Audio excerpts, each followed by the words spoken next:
ये कार्यक्रम सत्य घटनाओं से प्रेरित है। जिनके साथ ये घटनाएं घटी उसकी वास्तविकता उन्हीं तक सीमित है। भूत प्रेतों और असामान्य विषयों के होने पर चैनल कोई दावा नहीं करता और न ही प्रोत्साहन करता है।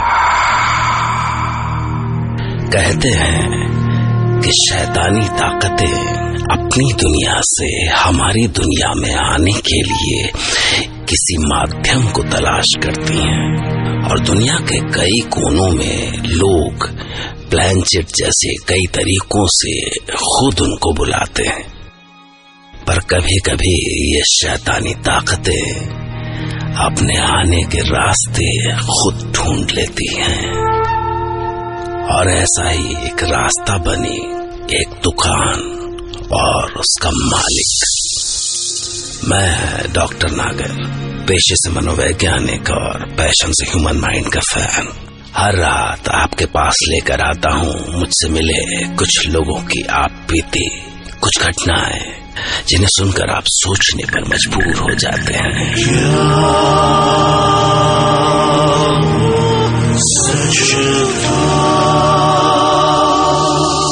सिएटल की एक शॉप ऐसी है जिसके दरवाजे दो तरफ खुलते हैं। उसमें से एक दरवाजा तो हमारी दुनिया के लिए खुलता है, पर दूसरा दरवाजा जिस दुनिया के लिए खुलता है हम उसके नाम से भी कांप जाते हैं। आज की कहानी के लिए सुमन तोरे ने ऐसे कुछ लोगों से बात की जिनका सामना इस शॉप के जरिए उस दुनिया से हुआ।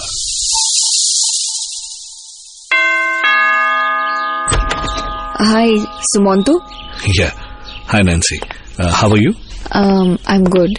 नैन्सी, आपने मुझे फोन पे बताया था कि जब आपने अपना फोन रिपेयर करवाया उसके बाद आपके साथ कई ऐसे इंसिडेंट्स हुए जिनकी कोई एक्सप्लेनेशन नहीं है।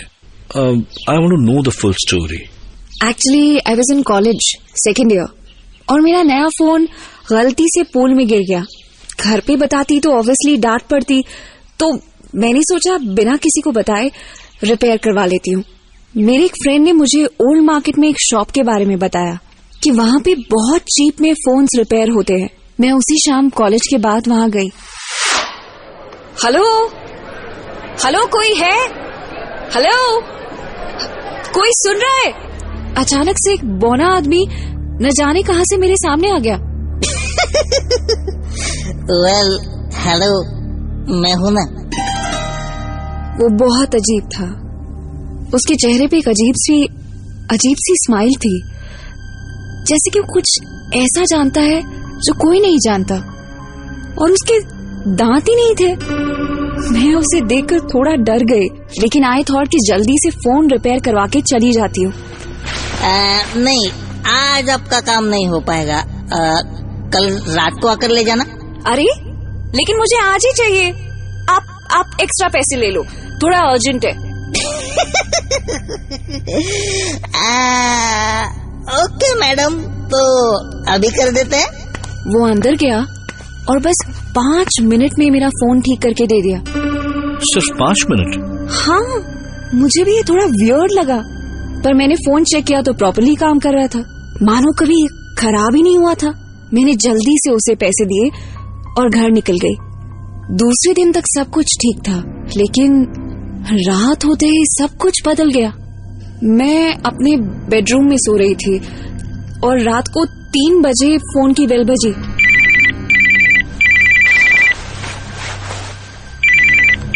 Hello hello hello, Who's this? Hello madam, आपका फोन काम कर रहा है ना?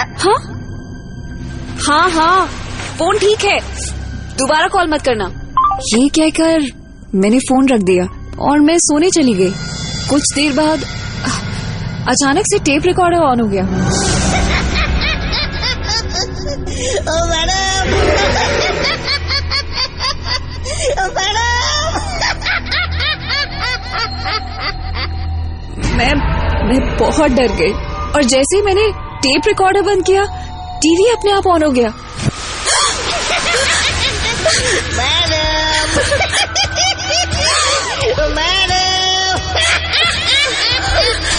मैं डर के डैड के रूम में गई।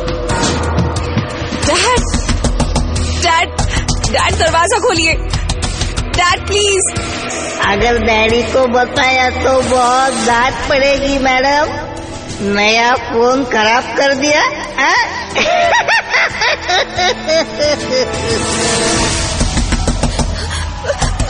डैड डैड डैड आप ठीक तो है ना? कौन हो तुम? हाँ प्लीज प्लीज मेरे डैड को छोड़ दो उन्हें। और फिर अचानक अपने आप दरवाजा खुल गया। अब जो मैंने देखा उस पे आप शायद यकीन नहीं करेंगे। डैड बेड पे थे और उनके चारों ओर 4 लंबे लंबे आदमी थे जिन्होंने रोप्स पहन रखे थे। वो बेड के चारों तरफ घूम रहे थे जैसे कोई सेरेमनी चल रही हो। इसके बाद क्या हुआ मुझे कुछ याद नहीं। जब मेरी आंख खुली तो I was in the hospital और मुझे पता चला कि dad was no more. Oh Lord, I am so sorry. लोग कहते हैं जो लोग मुझे देखे उन्हें डेविल ने भेजा था डैड को लेने के लिए। बट नैन्सी, इन सब का उस फोन रिपेयर करने वाले से क्या लेना देना? कौन था वो और क्यों वो बार बार आपको दिख रहा था? सुमांतु, इस हादसे के बाद मैं 6 महीने तक शॉक में थी। किसी से बात करने की हालत में नहीं थी, लेकिन फिर भी मैंने तय किया कि मुझे इसके पीछे की वजह जाननी ही होगी। मैंने इंटरनेट पे इस शॉप के बारे में पता किया, आसपास के लोगों से पूछा, पुरानी स्टेट लाइब्रेरी में भी रिसर्च की और मुझे पता चला कि वो कोई रेगुलर रिपेयर शॉप नहीं थी। वो एक मीडियम था, एक माध्यम था जहां से उस दुनिया के लोग इस दुनिया में आते हैं। इसीलिए जब मैं उस शॉप पे गई तो वहां कोई नहीं था और जब मैंने आवाज दी तो डेविल उस बौने के रूप में मेरे सामने आ गया। कहते हैं कि उस शॉप के दरवाजे 2 डायरेक्शंस में खुलते हैं, एक हमारी दुनिया में और दूसरा शैतानी ताकतों की तरफ। और जब यहाँ से कोई उन्हें आवाज देता है तो वो इस ओर आ जाते हैं। करीब 17वीं सेंचुरी की बात है। एक बौना उस दुकान को चलाया करता था। वो वहां जानवरों का मीट बेचता था, चिकन, बीफ वगैरह।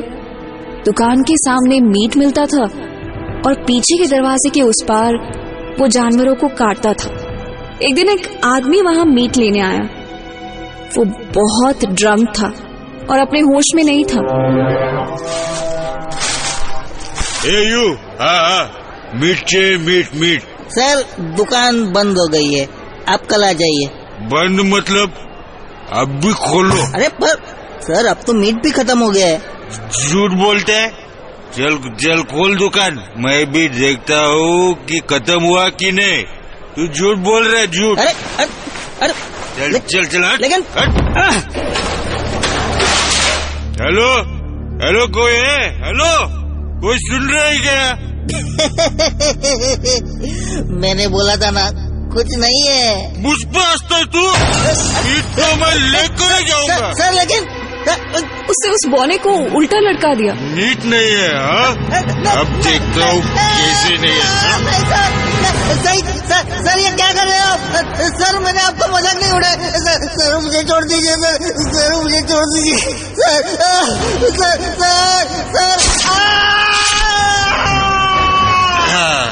ये था तेरा उंगली का मीट।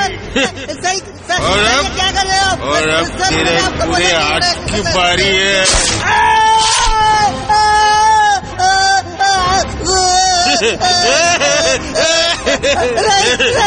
मुझे छोड़ दो।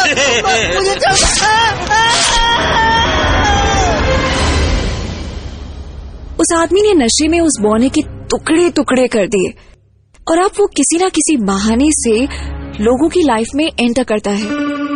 मेरी लाइफ में फोन के थ्रू आया और उसमें एक आत्मा नहीं है, उसमें वहां मरे हुए कई जानवरों की आत्मा भी है। जब एक रूह इतनी ताकतवर हो सकती है कि वो हमारा जीना हराम कर दे, तो कल्पना कीजिए कि हजारों शैतानी ताकतें मिलकर क्या कर सकती हैं। उस दुकान के एक और कस्टमर जोसेफ से सुमंतुरे ने बात की। जोसेफ, आप क्यों गए थे उस दुकान पे? मैं वहाँ कुछ ड्रिंक्स लेने गया था। ड्रिंक्स? हाँ, मैं अपने कुछ दोस्तों के साथ पार्टी करने गया था। रात के 3 बजे थे और हमें कुछ ड्रिंक्स चाहिए थी। रास्ते में एक ही दुकान मिली तो guys, I will get it.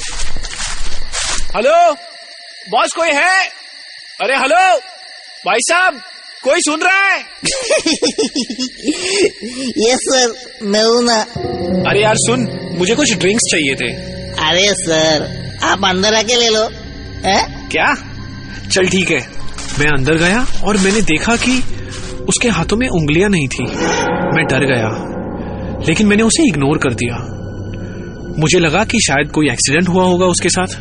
Sir, उस दरवाजे के पीछे। मैंने दरवाजा खोला और क्या था वहाँ? और मैंने वहाँ खुद को देखा। मतलब आईना था वहाँ पे, एक मिरर था? नहीं, it was a door to hell. उस बॉनी ने मुझे धक्का दे दिया। Welcome to hell sir.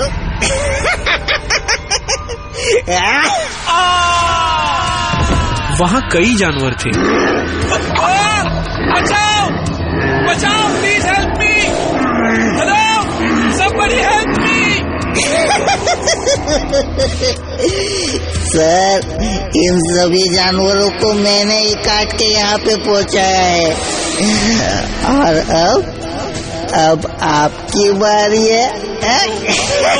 कौन हो तुम? प्लीज मुझे जाने दो, मुझे छोड़ दो। मुझे भी नहीं जाने दिया था। अब तुम्हारा भी मीट बनेगा, तुम्हारा भी मीट बनेगा। पहले तुम्हारी उंगलियां, फिर तुम्हारा हाथ और फिर तुम्हारे छोटे छोटे छोटे छोटे टुकड़े करके उस पर से स्किन निकाल के तुम्हें भी काउंटर पर रख दूंगा। प्लीज हेल्प मी। या फिर तुम्हें इन जानवरों के हवाले कर दूं? है? देखा? छोड़ दो, मुझे मत मारो। एक वुल्फ मेरी तरफ बढ़ रहा था और जैसे ही उसने मुझ पे अटैक किया। जोसेफ, डूड, तू ड्रिंक्स लेने गया या बनाने? वी आर वेटिंग कब से। ओह शिट, जोसेफ, ये निशान कैसे? Joseph, dude, get up dude. Joseph. सब कहते हैं कि ये मेरा वहम था, और अगर ऐसा ही था तो मेरी उंगलियां, how would I lose my fingers?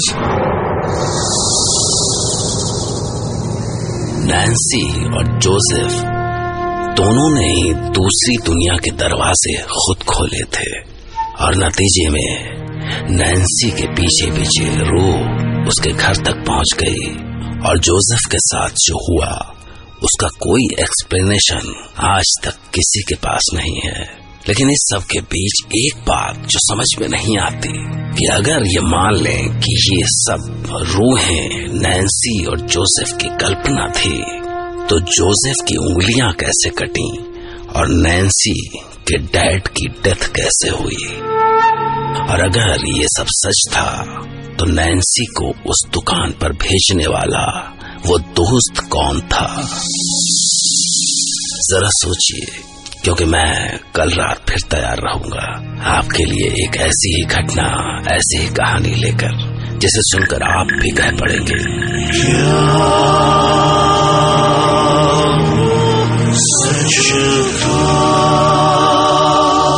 और आखिर में अगर आप अगली बार किसी दुकान में जाएं तो ये मत पूछिएगा हेलो कोई है? Okay, good night and take care.